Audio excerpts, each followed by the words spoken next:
All right. Well, Chris Crumpler, the Bermuda Basketball Classic, the Thanksgiving Classic Mhm. that you've been putting on for a number of years now. Mhm. You're looking to change the focus. Um, why would we want to change the direction of the base of the tournament now?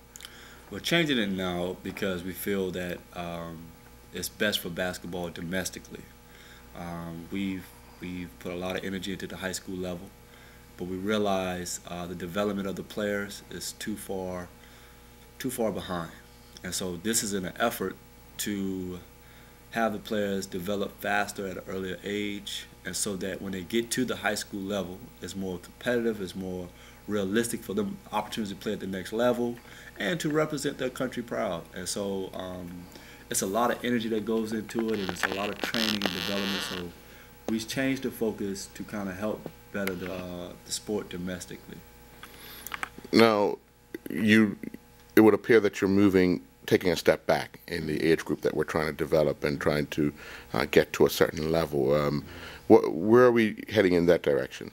As far as the old, The younger kids. well, basically, it's the middle school age. The middle school age is where we already got the Global Cup connection, where they're going to Disney Wild Water Sports in the summer. We already got an additional fall league for domestic play. The national team has partnered with the BYSB to help them in their trainings and putting on a camp for them. And we also have summer camps that we're going to add. Not just 1 week, but down this summer we got 3 weeks of basketball camps. So, and all with some international flavor to it. So it allows for more consistent play, more on the court instruction. And so we put these things in place, and now adding this new piece with the tournament from the international stage allows for them to have something to shoot for, to keep working hard, to stay consistent in their training. Now you're teaming up with none other than Rickey Rivers, who runs these type of tournaments all the time. Let's go to Rickey. You're experienced in arranging and seeing the development of youngsters through the sport of basketball. What has been your motivation to seek out young talent and see them progress through to the NBA level? You know, one, just I want to thank Chris and thank the folks at the CNA 360 for allowing me to be a part of this and being here at Bermuda. But I've one, when I came up, there was someone who did it for me.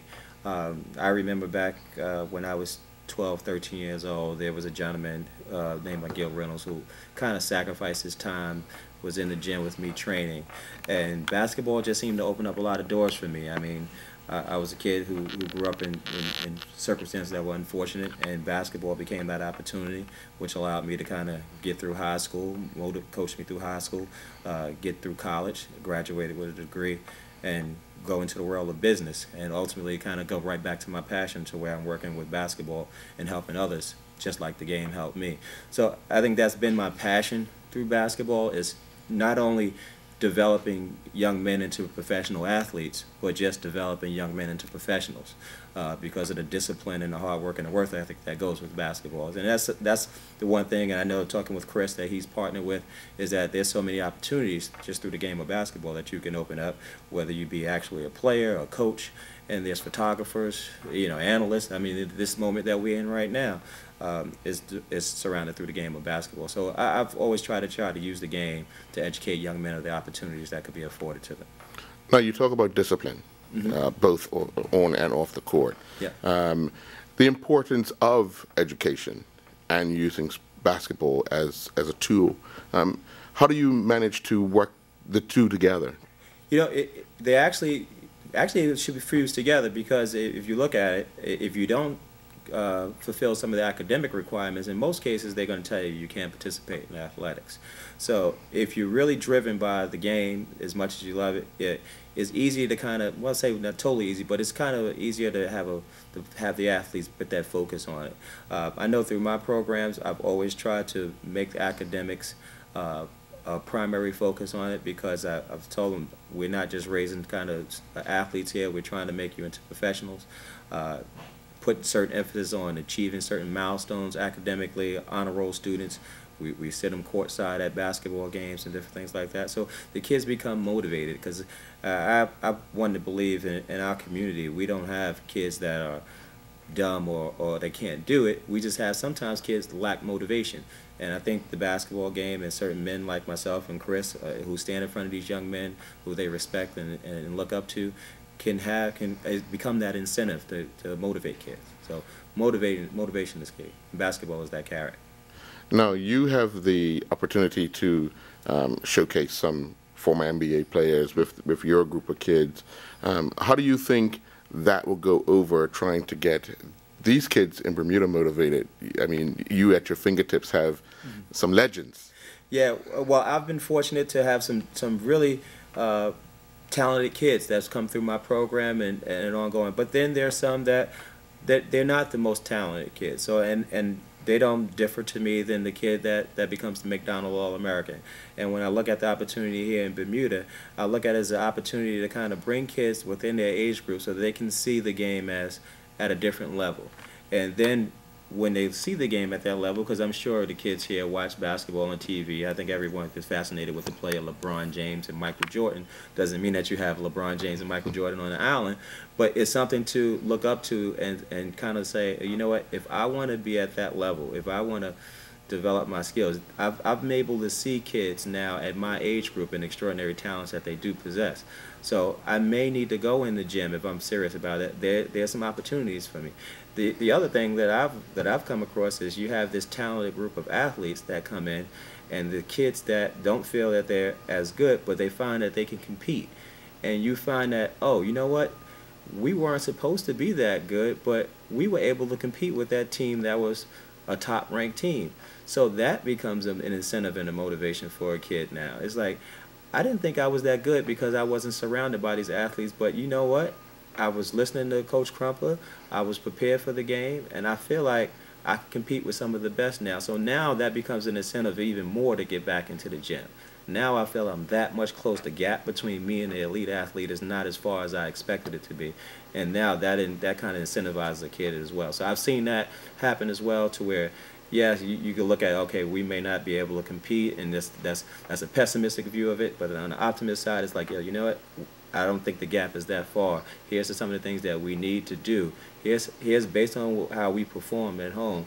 These are some of the things that we need to cover. Let's get in the gym and let's start to close that gap. You remember before, New York City and America, we were once the dominant, just overall, we were dominant in basketball. And we can look at that gap now as kind of shrinking between us and Europeans.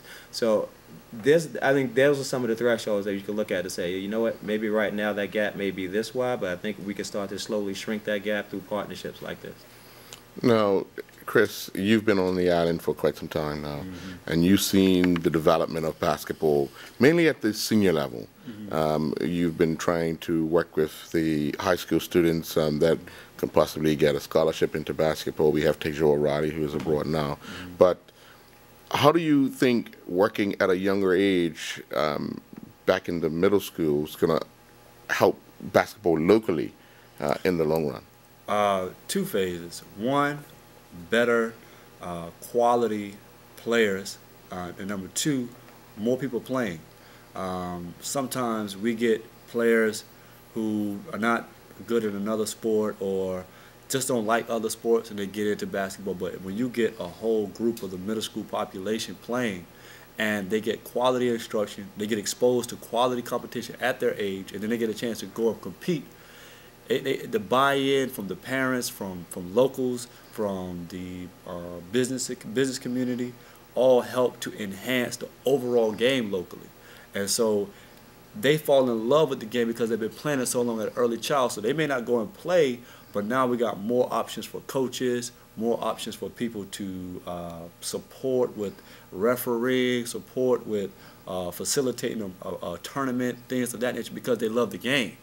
And a lot of us who may not become professional players, which is most people, you still find some way to be a part of the game. And for the game to grow and sustain itself, you need more people falling in love with the game at an earlier age.